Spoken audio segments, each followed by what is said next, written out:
we're live here at the Bunk Room, our first TBR live event of the Bunk Room, a magazine written entirely by kids.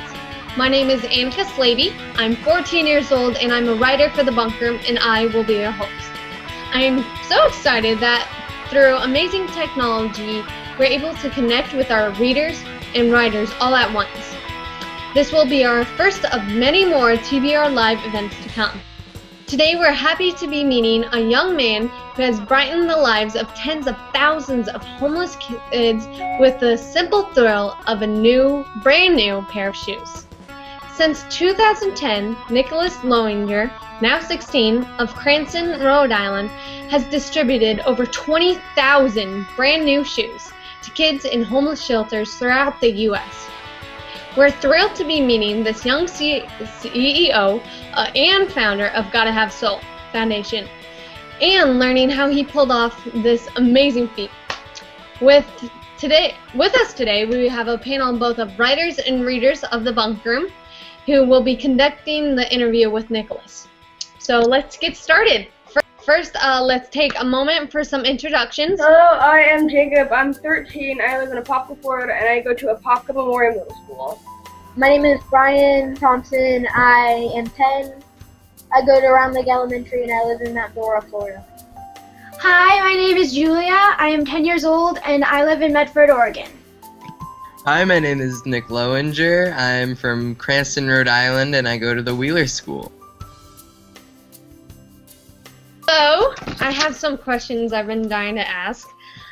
Okay, could you share a little background from when you first realized shoes were a problem for homeless kids? When you first realized it. Yeah, so that actually goes back to when I was 5 years old. So when I was 5, my mother, who's an art therapist, brought me to a homeless shelter so I could see how other people were living and be more appreciative of everything I had. So while I was there, I was really shocked because I saw kids who were my age and a little bit older who couldn't go to school every day or play sports or be with their friends, and in my opinion really have, be kids. So upon talking to them more, I found out that footwear had a big deal to do with that. Because without properly fitting sneakers, they can't go to school every day. And also, to participate in sports or go to gym class, kids also need to have sneakers. Yeah. So, because I saw kids who had shoes that were falling apart or kids who didn't have any footwear, that's really what let me know that this was an issue. And so at 5 years old, I didn't think I could do all that much, but I started donating my used footwear, used clothing, and I saw that with donating used footwear, one, I could only help a couple kids, and the second thing is that, the kids I could help had to wear shoes that someone else had already worn into their feet. So it wouldn't be very comfortable, and they wouldn't really be proud to wear that footwear. So at that point, I really knew that I wanted to, at some point in my life, donate new shoes to kids in homeless shelters. Wow, that's great. Now, when you first decided, how did you decide shoes? Why didn't, or could you have decided clothes, or are you even thinking about getting clothes and adding to that process?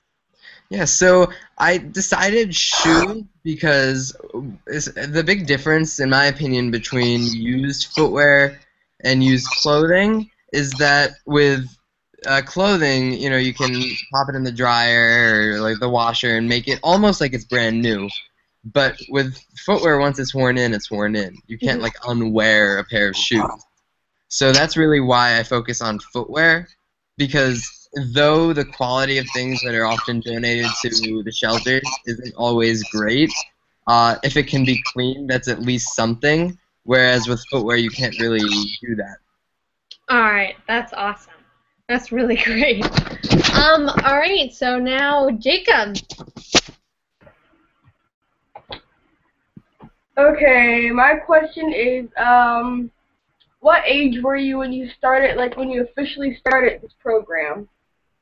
I was 10 years old when I started the program, and I actually got the 501c3 letter, or the number that came in, on the first day of 7th grade. Wow. Okay, so what are your plans in the future for expansion of your program? Yeah, so I've had a goal for a really long time that by the time I graduate from high school, it's by the end of the next school year, that I'll be in all 50 states. And so I'm going about doing that through starting clubs in different schools in lots of different states, and currently focusing on my region, but expanding in the future, so that kids can get involved in their own communities and be able to make a difference and learn about the homelessness in the U.S. and in their communities as well. Wow. And do you have any more questions, Jacob? Okay. Did you have any help along the way with your program? Absolutely. I wouldn't be able to do this on my own. When I first started, my parents were really supportive of my idea and actually helped me through the process of writing and submitting everything to start the charity. And throughout the entire process of everything I've done, really, my parents have really been there for me. Also, my community has always been very supportive. We have a lot of volunteer events at my house where it's based out of, and at different schools and workplaces, where members of my communities really step up to donate shoes or package orders and help make a big difference. And in addition, I've had the support pretty much since I started the program from a local university called Bryant University. And so every semester, for their Management 200 class, a group of students or a couple groups of students will work with us, and they help us with forming business plans and organizing events, and have really helped us get to the point we're at today.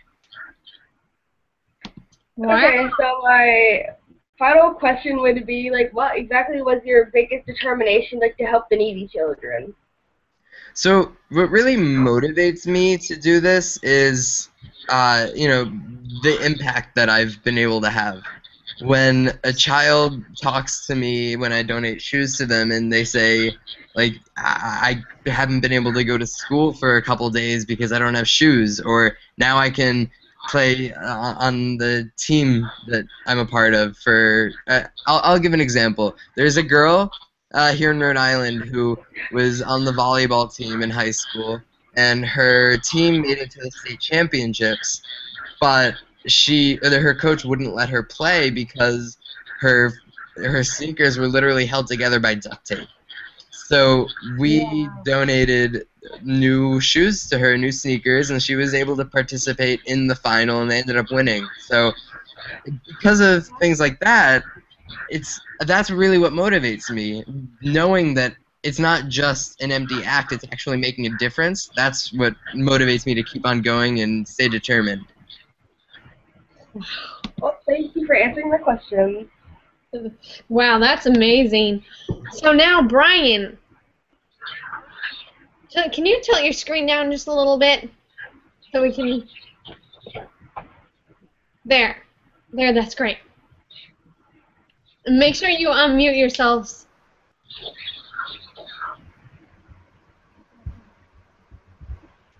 All right, Brian, what's your question? Are you partnered with any shelters in Florida? by any chance? Sorry, could you repeat the question, please? I didn't quite catch that. Are you partnered with any shelters in Florida? Like, do you have any shelters in Florida? Yeah. So we work with a ton of shelters all around the U.S., but specifically in Florida, I work with, I believe, 2 shelters, and one is in Palm Beach Gardens, the other is in Jacksonville. And so we've been supporting them both for a number of years, and especially over the summer with back to school, we have made numerous donations to Florida.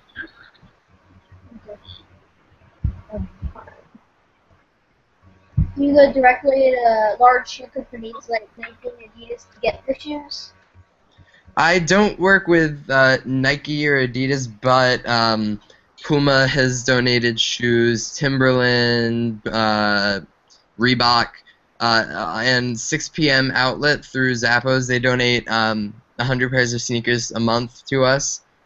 And so we get a lot of Nike shoes and Adidas shoes and lots of different kinds of footwear. So we definitely work with large companies, and I don't know if you guys know Stride Right, but they recently donated 4,800 pairs of sneakers to us. So we're really thankful for that. It's helping us to donate shoes to a lot of kids and really helping them. Wow, that's amazing. Brian, do you have any more questions? Yeah, I have 2 more questions. All right. Do you have any other ideas to help homeless kids in the shelters? Yeah, so I actually have 2 programs that I run under Gotta Have Soul that help homeless and needy people. So one of them is called Soldiers. It's spelled SOLEDIERS, and I'm donating gift cards from shoe retail stores to homeless veterans or veterans who are living at or below the poverty line, so that they can go and purchase their own footwear. And some of them use that for getting shoes for job interviews or footwear that they need. And so far, that program's been going on for about a year and a half now, and we've helped over 600 veterans in Rhode Island and Massachusetts and Florida as well. Wow. Also, there's another program that I run under Gotta Have Soul, and it's called Serving Love. And so that's a program donating new sports sneakers to disadvantaged kids who play sports. And one of my other passions is tennis. So that's where Serving Love comes from, and we've worked with organizations helping needy kids who play tennis as well. Wow. Where do you see Gotta Have Soul in like the next 5 to 10 years? Like, do you think, like, where do you see the numbers? Like, do you think you're gonna have help like 50,000 kids or so, probably? Yeah. So I really think that it's going to get huge within the next 5 to 10 years. Because just looking at it over the past 4 years, it's over 20,000 kids in 35 states. So it's really been growing enormously. And so I think that within the next 5 to 10 years, we'll definitely be in. My goal for being in all 50 states will definitely have been achieved by then, and easily I think we'll be able to help. Well, not easily, but definitely above 20,000 more. And because of the club idea and getting different kids involved, I think that will really help with that expansion process and helping lots of different communities. So we'll be able to help even more people and inspire others to take action as well. Okay. Thank you. Well, those were great questions, Brian. Were really great. So now let's go to Julia. Okay, so how do you get new shoes to start your charity? So how did you? Sorry, yeah. So when I first started, it actually, we had a bin in my temple, and I was collecting new shoes. It was a shoe drive, and we were having members of my community. Again, as I mentioned earlier, the members of my community have really stepped up to help me in my endeavors, and so they donated a bunch of new shoes to us, and then my family also, we purchased some, and so that's really where we started. And over time, different workplaces have held shoe drives, different schools, and then also people have donated monetarily so that we can purchase footwear that we don't have in stock. Yeah. Okay. What was one of your biggest challenges in making this charity? Yeah, I mean, I haven't had a ton of challenges with doing this. For starting it, it was definitely helpful to have my parents there, and to have a number of people really help me doing that because, when I was like 10 or 11, I didn't have a ton of experience with applying for a 501c3 number, but it was I'm really appreciative to have had that help. I think that the main challenge that I've had is having people to really understand the need for new shoes and why homeless kids deserve to have new shoes. So I'll share a story. There was early when I was starting, a company donated a bunch of used shoes to us, and I had to write back to them thanking them for thinking of Gotta Have Soul, but we were not going to be able to donate that footwear to the homeless shelters because that goes against our mission of donating new shoes to the homeless kids. And what really surprised me is when they wrote back, they said, why are you giving them new shoes? I thought they were homeless. And so, just take that in a little bit. That's saying that homeless kids and homeless people don't really deserve as much as anybody else, and I don't agree with that at all. So that's been my main challenge, trying to convince people and help them understand that, homeless kids are normal kids. There's nothing that makes them different except the economic situation going on in their family. So that's really been my main challenge. And then as we've been growing and receiving a lot of footwear, also finding storage, because it's always really been based out of our home. So our garage is like our warehouse right now. We can't park the cars in there. It's like a little mini shoe store. So that, finding space as we keep on expanding and trying to get like donations for 4,800 pairs of shoes and finding somewhere to store all of that.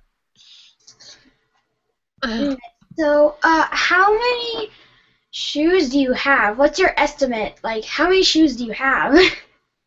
Yeah, so I think about 7,000 probably in our garage, because people have actually donated a few storage units.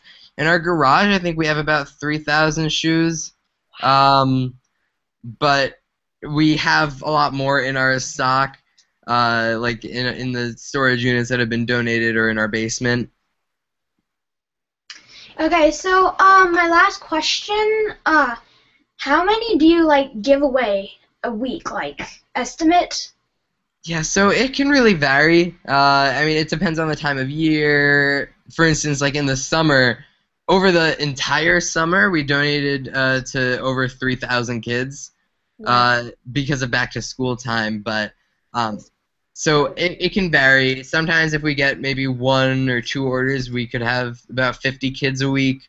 But if we get a lot of orders, it could go as high as maybe 500. So, and yeah, I know that seems shocking, but there's a big need out there. And so with volunteer events and people coming together to help us help other people, it can really vary. Thank you. Yeah, I have a question about that. When you say place their order, how exactly do they do that? And how do you deliver to them if do you ship them? How is that process? Yeah, so I'll answer that. So the order form, that's something that we organize, and so the shelter workers will measure the kids' feet and then write down their name, age, shoe size, gender, and sometimes if they would prefer to have a running sneaker or maybe more of a casual shoe, and so they'll send that to us, and then we'll go out to our garage and pick out the shoes. And so that's mainly how we do that. And with volunteer events and volunteers coming to our house to organize the footwear orders, that's a great way for us to be able to help all these kids. And then for getting it out the door, that a lot of times if it's out of state, because being in 35 states, we're not close by. I'm not close by to a lot of our shelters that we serve.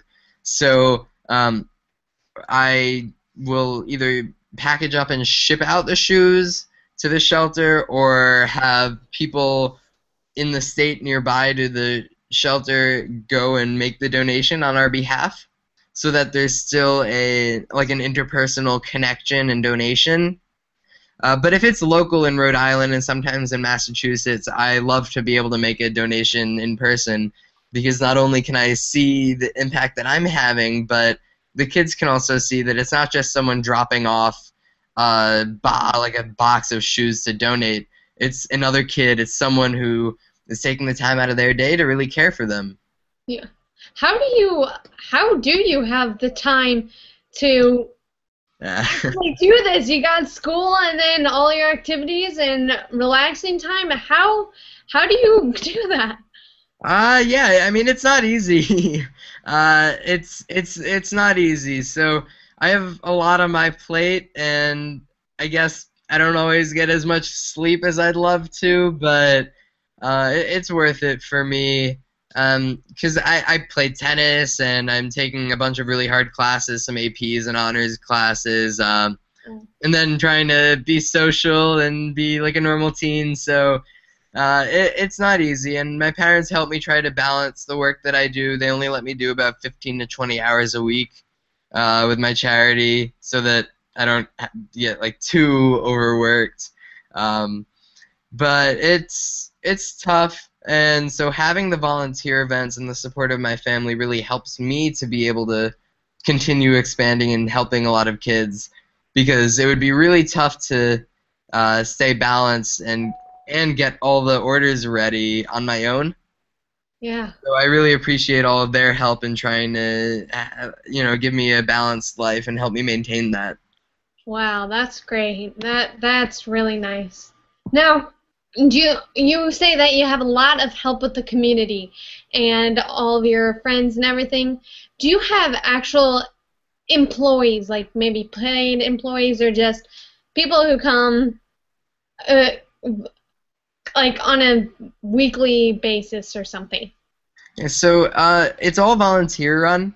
There's no salaries or anything, but we have an intern who works for about 5 to 10 hours a week with us. My mom does a lot of work helping and doing a lot of the stuff that I can't. And then we do have a lot of volunteer events as well, where my friends or people in the community or different workplaces will have service days and help out maybe a local shelter or shelters all over.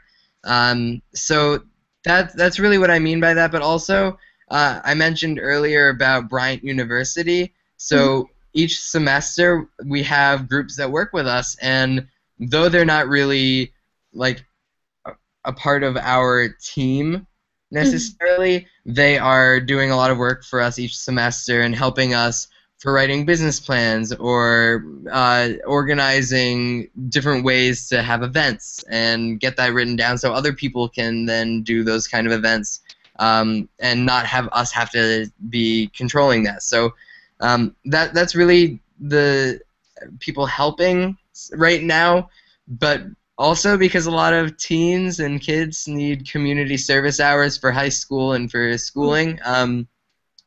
A lot of kids work with us, and the clubs will also be helping us. Wow, that's great. Yeah, speaking of clubs, tell us how all your extra clubs have the clubs that you've added on. What are they exactly? Yeah, so I have one at my school, and so we actually just had our club fair last week, and so a lot of people signed up for that. And what the club does is there's fundraising, so having different events, whether it's and fundraising normally means money, so a lot of times maybe they could have like a bake sale and have cookies in the shape of shoes and people decorate them and stuff, or we have an annual tennis tournament, and that's one of our biggest fundraisers of the year. Or people could have walkathons, or I guess shoe collections.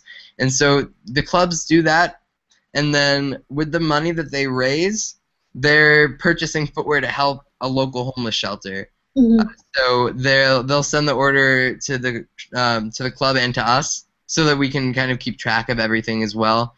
And then the club can purchase footwear, and maybe if they can't afford to help all the kids, then we'll go in our stock and fill the rest of the order for them. But that's how it's set up to work right now, and it should be able to work anywhere. We have a chapter packet that makes it pretty clear how people can get involved and get their communities involved to do that. Wow, that's great. That's really amazing how you do all that and how you juggle all that. I have one more question. What do you think your future will be like for the Gotta Have Soul? I mean, college, do you think that you're gonna branch off? I don't know. How do you think your future is gonna plan out? Yeah, so that's something that I've been talking a lot with my mentors and parents, and so because I started this when I did, it's become a big part of me, and I always wanted to be a big part of me. I started this as a nonprofit so that I could not just stop after my bar mitzvah project, so I could keep on going and helping. So I always want to have my hand in this as much as I can. So I know that when I go to college, I'll definitely at least be starting a chapter where I go to school and helping a local shelter there, but also trying to be as big a part of Gotta Have Soul as I can. And I don't know what that'll mean yet. I guess I'll have to find out once I end up going to school and figuring all of that out. But I know that I'll definitely always be a big part of Gotta Have Soul. Well, that's great. And that's I just think that's just so fascinating. I mean, and then plus it's just amazing what you do. Any of you guys, do you have any more questions? Brian, Julia, anyone? No? Okay, You're good? one extra question. Alright, great. Okay, so like when you're in public, do you ever get like recognition for what you've done? Sometimes.